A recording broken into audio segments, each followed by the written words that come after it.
Hey, how's it going? Welcome back to Tool Show with me, Master Dan, the Journeyman shooter. And it's a beautiful day here. I'm up on Nose Hill, and as you can see, the Rocky Mountains are all in the background there, and I've got a delicious coffee because it's one of our coffee time segments, and I figured we'd have a little talk over, I guess, a delicious coffee. So that one's I think it's my mom exported that one from the States over to me, and what is it? It's I think it's like a coconut mocha, and we all know why Snoop Dogg loves the coconut mocha. No, just kidding. That's caramel drizzle coffee, and he only loves that for the photo drizzle. But other than that, I just wanted to talk to you guys about walking. Now, walking is a great way to kind of get some exercise, but it's also a great way to clear your head. And I remember hearing that a lot over the times, and when times are tough, you should just get outside and go for a walk. You don't want to sit and stew in your apartment all the day, but when you go out for a walk, sometimes you actually kind of learn some new stuff, or you see something that you've never saw before, or you even come up with an idea. And that's who I wanted to talk about was Nikola Tesla, one of the creators of basically electricity as we know it. It's called alternating current, and that's because Nikola Tesla created a generator basically. And now the generator, it goes in circles. It's just basically a motor that kind of spins in a circle, and it generates electricity by every time it passes a magnet, it hits another magnet, and it just kind of generates. I'm not going to get into the whole generation of how the generator works or the motor works and all that kind of stuff, but the alternating current motor, it was basically invented on a day where he was just kind of walking out in the fields like this. Basically, he was bored and he went out and went for a walk to kind of get some ideas, and sure enough, next thing, Tesla created the alternating current generator and motor. And actually, it's kind of interesting because Tesla, I love Tesla just because he wanted to bring stuff to people. That was his thing. He wasn't really concerned about money. He was more concerned about getting something to people that they actually needed, or something that they actually wanted, or eventually it would be both of them, where they needed it and they wanted it, and then it's basically you have to get it. But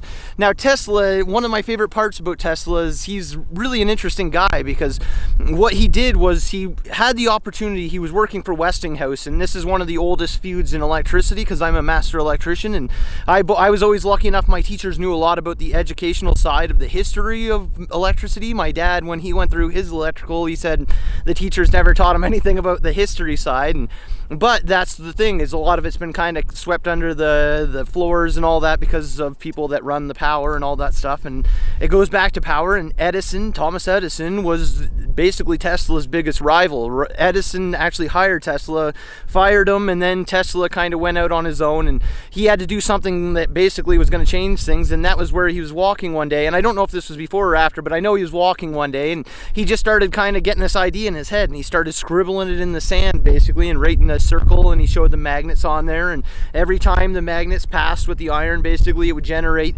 So he just started getting this invention. He wrote it down in the sand and then went home and kept working on it and kept working, and eventually he started creating these genius ideas that actually put out solid voltages. Not like direct current is different, because direct current drains, the batteries always drain, so you're going to be constantly replacing batteries. But alternating current, basically it's always kind of cycling, so you're not going to run out of it as easily. You're going to have to maintain the parts, but other than that, it's just wherever you get the power from, the power to move the motor, then that's where it's going to be. And he was really smart about that, because he also created a motor generator, which it's a motor that as it's moving, basically it creates an electricity as well, so it generates for itself. And it's kind of like, I don't know if it's actually like I'm trying to think of the word. It's that word where it just kind of keeps going and over, continuous motion, yeah, or perpetual motion. It's a perpetual motion machine, and that's kind of what like he saw it as. But really, I was thinking about it like there are things that are going to kind of slow that motor down, not enough to generate its full power,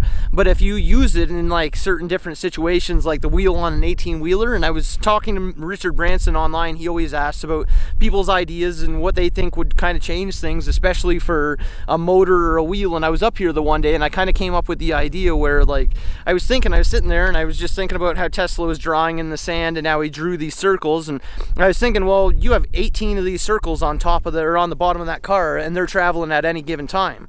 So if you have 18 circles going all at once, then that means that the circles, like, they're going to all be generators basically.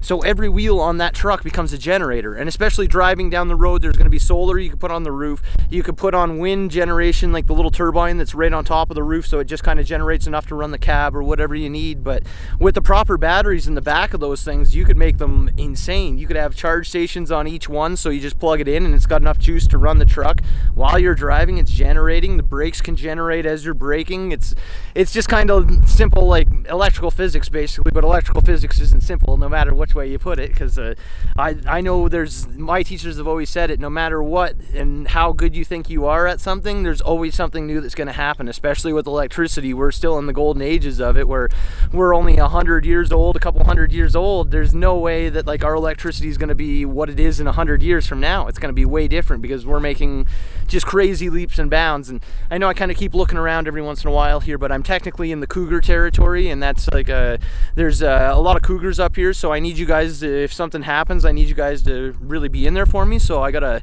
trust you guys that you got my back. And no, I'm just kidding. There's not that many cougars up here. Once in a while they make it into the city up here, but usually it's just middle-aged women that are kind of walking around, and I got enough to worry about with those ones. So, but no, I'm just kidding. I'm getting off topic here. But Edison, Tesla, and how they came up with the idea in the sand, basically, because that's all it takes sometimes is just going for a walk. And I know some of my best ideas are when I get out, get some fresh air, and especially when you're above the city like this, it's kind of crazy because like the air up here is so thin that it kind of basically it's hard to breathe. So while you're walking, you're actually improving your body and your lungs, because it's the same way that UFC fighters and big boxers go out and train. They go to high altitude places a lot of the time, so their stamina is a lot better. So as you can see, like back maybe a couple years ago when I started kind of doing these walks up top here, it would have been really winding me, but now I'm able to practice and I'm able to get better and better, and I'm talking a little bit better, and I'm able to hold conversations for longer periods of time, that's pretty important. But up here, it's a really gorgeous area. As you can see, there's lots of little deer and animals and stuff, and that's what you want. You want something that's fresh, and sometimes you can just go and sit on one of these benches. That's what I normally do. I'll come up here and I'll sit on the bench there and I'll try to meditate for a few minutes. You just got to clear your mind. Done. No, I'm just kidding. It's not that easy, but sometimes you just got to focus on your breathing or whatever. There's a million different ways to do it. You can look online, but normally you just kind of focus on your breathing through your nose and try to tone out everything else. That's where it's tough, and you got to get like headphones or something like that, because normally up here I'll put the headphones on just to kind of to shut up the rest of the world, because there's motorcycles and transport trucks and all the other stuff going on back there, which is cool. But the Rocky Mountains are always awesome because I just love to get that fresh Rocky Mountain air. And even some days, I know I was up here not long ago, and you could get the air coming in off the Rockies, and I was sitting on the bench there, and there was like a fresh air kind of coming in straight off there, really windy, and it must have been 100-kilometer-an-hour winds or so, and the wind was coming through, and I could feel like it actually was like I was at the ocean again, basically, because I've been to the ocean on the Vancouver Island side there, and you could feel the wind, you could smell the ocean. It was basically like smelling fresh water that had come across the mountains, which is pretty cool, because sometimes it gets in that upper atmosphere and just kind of zooms along there. So that's why we've got to be really worried about any kind of war and all that stuff, because we don't need that stuff kind of breaking out and getting up in the atmosphere, because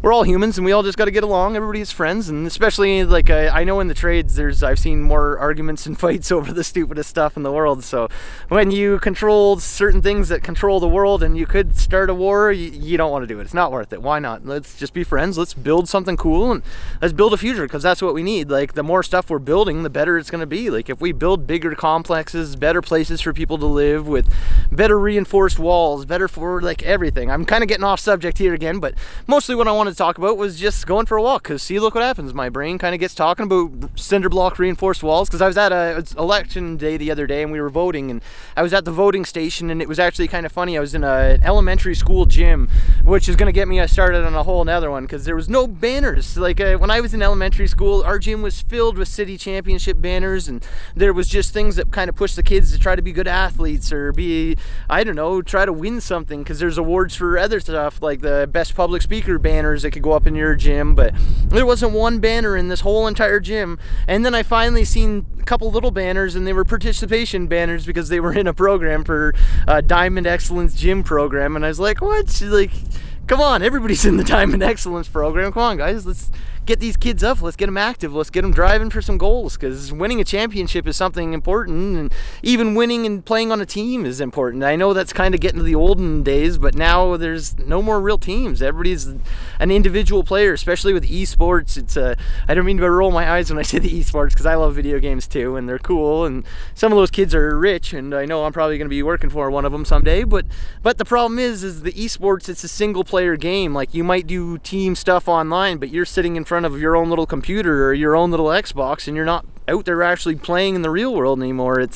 Everything's just becoming virtual, and that's kind of the problem. It's taking away from the real kids that are going to grow up to be the future leaders, and a lot of them are just kind of in a lot of trouble. But I'm getting way off subject with that. But I was in the gym, and I was looking at all the steel reinforced rebar that's going through the walls and all the cinder blocks, and then they usually pour those as well after putting them all together, and those things are built to withstand tornadoes, hurricanes, and whatever you can throw at it, basically. So normally they bring all the kids in the gym if there's an emergency, and I was thinking, like, if we start basically manufacturing those those cinder blocks, but nice and light stuffs, or you build the plants all over whenever there's a disaster, and then they build a plant there, basically just pump out more of these cinder blocks, and they just start building the cities basically by reconnecting like cinder blocks with all this the proper rebar. Everything's tight together. Make sure you put it together right, and it should be able to hold, because that's what I was watching online too about. Richard Branson was talking about how in a disaster you don't want to build the same way with just little pieces of wood or whatever you find lying on the ground. You want to try to start bettering yourself and doing something better. And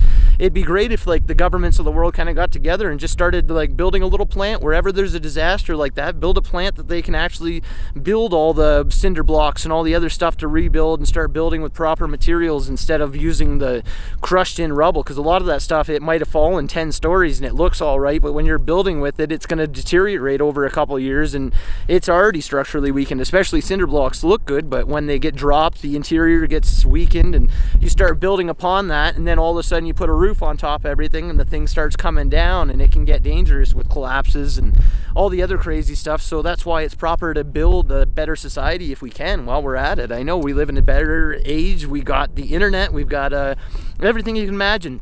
There's lots of people that have lots of money, and that's my goal. Someday I'd like to give back to a lot of the people once I actually get some money, because I don't got it right now. But then I barely have like 2 pennies to clink together, but I still seem to somehow give it away. I was actually at the grocery store yesterday, and there was a poor guy. He seemed like he was really frustrated, and I've seen him before, and I know I think he's homeless basically, and so I kind of felt bad. I seen he was out in the parking lot just really getting frustrated, and he was kind of arguing with himself, it looked like, and I felt bad. So I ran out to my truck and I tried to find some change enough to just give him like a meal or something, so he can go get something to eat and think about it, or think about something better at least. And so I went to the truck, found about $5 in change, and I hate giving people change, just like handing them change. So like it goes back to an older day in my life that I'm not going to talk about on camera, but I took like a package of gum, and I had just 2 pieces of gum left in there, so I took the gum out of there, and then I just put the $5 in there and gave it to the guy and said, hey, I found this out in the parking lot, I think you dropped this gum.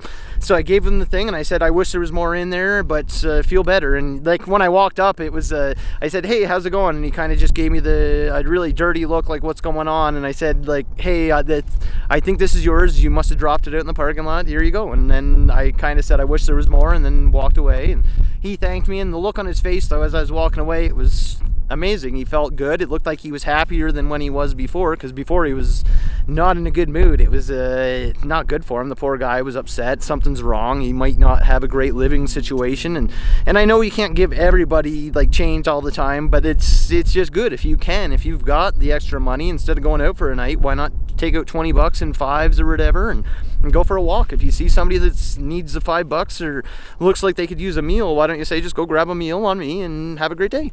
You don't have to get anything from it. It's just a good feeling to actually do something nice for somebody, and it never hurts, especially in our day and age with all the fighting and people not getting along, and it's crazy out there. So why not just get along and everybody treat each other well? And that's kind of what I wanted to hope to get on here. But basically all I really wanted to talk about was walking. So getting out, going for a walk, and enjoying that fresh air. I know it's thin up here in Calgary where I live because of the Rocky Mountains, and we're up, like, it's a mile-high city, and then I'm also on top of a massive hill up on the city, but probably about 5 or 10 days of walking up and down that hill, like no stopping basically, your lungs are going to be feeling a lot better. And I know I could go have a good race with somebody, but I don't really want to race anybody. I'm not out to compete. If anybody wants to compete, they can just stick their head somewhere and compete for air. And I don't want to tell you where, but yeah, they can just imagine that themselves. So sorry, so that's where I'm gonna end it today. For Tool Show, I'm Master Dan, the Journeyman shooter. Get out there, go for a walk, enjoy the fresh air, and have some great ideas. And when you do, remember who told you to go for the walk and cut me in on that stuff. So thank you so much. Have a great day.